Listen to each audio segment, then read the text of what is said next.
ಇಷ್ಟೊಂದು ಕ್ಯಾಮರಾಗಳು ನೋಡ್ತಾ ಇದ್ದೀವಿ. ಫಸ್ಟ್ ಕರ್ನಾಟಕ ಬಂದ್ ನಂತರ ಬಹಳ ಪ್ರಮುಖವಾಗಿ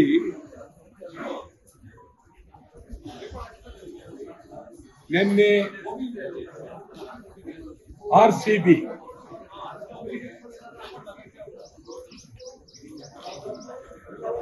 ಆ ಕ್ರೀಡಾಪಟುಗಳ ಮೆರವಣಿಗೆ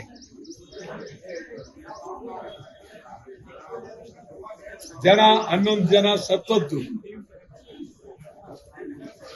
ಅನೇಕರು ಗಾಯಾಳುಗಳಾಗಿ ಆಸ್ಪತ್ರೆಯಲ್ಲಿ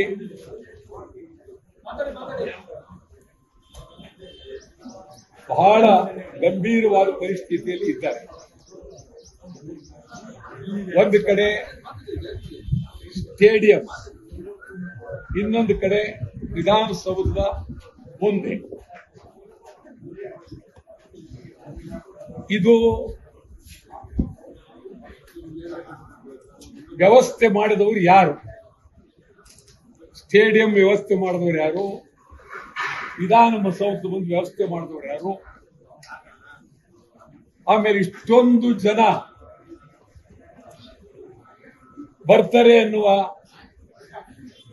ನಿರೀಕ್ಷಣೆ ಇರಲಿಲ್ಲ ಅಂತ ಸರ್ಕಾರ ಹೇಳ್ತಾ ಇದೆ. ಇಷ್ಟೊಂದು ಜನ ಬಂದ್ಬಿಟ್ರು ಅಂತ ನಿರೀಕ್ಷಣೆ ಇರ್ಲಿ ಇಲ್ಲದೆ ಇರಲಿ, ಸರ್ಕಾರದ ಜವಾಬ್ದಾರಿ ಪ್ರಾಮಾಣಿಕವಾಗಿ ನಾವು ಒಪ್ಕೊಳ್ಬೇಕಾಗಿದೆ. ಸರ್ಕಾರ ರಕ್ಷಣೆ ಕೊಡೋದಲ್ಲಿ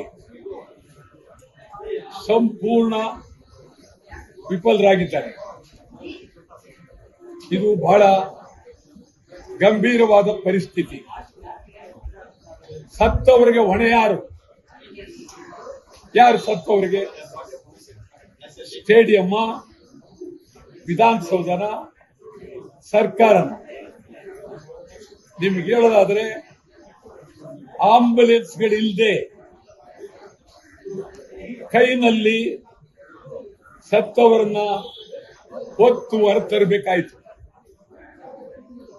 ಯಾವ ವ್ಯವಸ್ಥೆ ಇಲ್ಲ, ಮುನ್ನೆಚ್ಚರಿಕೆ ಇಲ್ಲ. ಪೊಲೀಸ್ ಎಷ್ಟು ಬಂದೋಬಸ್ತ್ ಇರಬೇಕಾಯಿತು, ಅದರಲ್ಲಿ ಕಾಲು ಭಾಗ ಇರಲಿಲ್ಲ. ಇದೆಲ್ಲವನ್ನು ಸರ್ಕಾರ ವ್ಯವಸ್ಥೆ ಮಾಡಬೇಕಾಗಿತ್ತು. ಒಂದು RCBಗೆ ನೀವು ಉತ್ಸವ ಮಾಡಿ, ಮೆರವಣಿಗೆ ಮಾಡಿ, ವಿಧಾನಸೌಧದ ಮುಂದೆ ಅವರಿಗೆ ಗೌರವ ಸೂಚಿಸ್ತಕ್ಕಂಥದ್ದು ಯಾವಾಗ ತೀರ್ಮಾನ ತಗೊಂಡ್ರಿ? ಯಾರು ಈ ತೀರ್ಮಾನಕ್ಕೆ ಹೊಣೆ? ಕಾರಣ ಏನು? ಈ ತೀರ್ಮಾನ ತಗೊಂಡಾಗ ನೀವು ಎಷ್ಟು ಲಕ್ಷ ಜನ ವಿಧಾನ ಸಭೆಯ ಮುಂದೆ ಬರಬಹುದು, ವಿಧಾನಸೌಧದ ಮುಂದೆ ಬರಬಹುದು, ಸ್ಟೇಡಿಯಂ ಮುಂದೆ ಬರಬಹುದು. ಇದು ನಿಮಗೆ ಗಮನಕ್ಕೆ ಬರಲಿಲ್ಲ ಅಂತಂದ್ರೆ ಗುಪ್ತ ಇಲಾಖೆ ಸಂಪೂರ್ಣ ವಿಫಲ, ಪೊಲೀಸ್ ಸಂಪೂರ್ಣ ವಿಫಲ, ಸರ್ಕಾರನೂ ವಿಫಲ. ಇದು ನಿಜಕ್ಕೂ ಬಹಳ ಗಂಭೀರವಾದ ಪರಿಸ್ಥಿತಿ. ಇದನ್ನ ಒಂದೊಂದು ನರಕ ನೇರವಾಗಿ ಕಾಣ್ತು. ನಿನ್ನೆ ನರಕ ಎಲ್ಲೂ ಹೋಗ್ಬೇಕಾಗಿಲ್ಲ, ಸ್ಟೇಡಿಯಮ್ಮೇ ನರಕ ನಿನ್ನೆ ಕಂಡದ್ದು.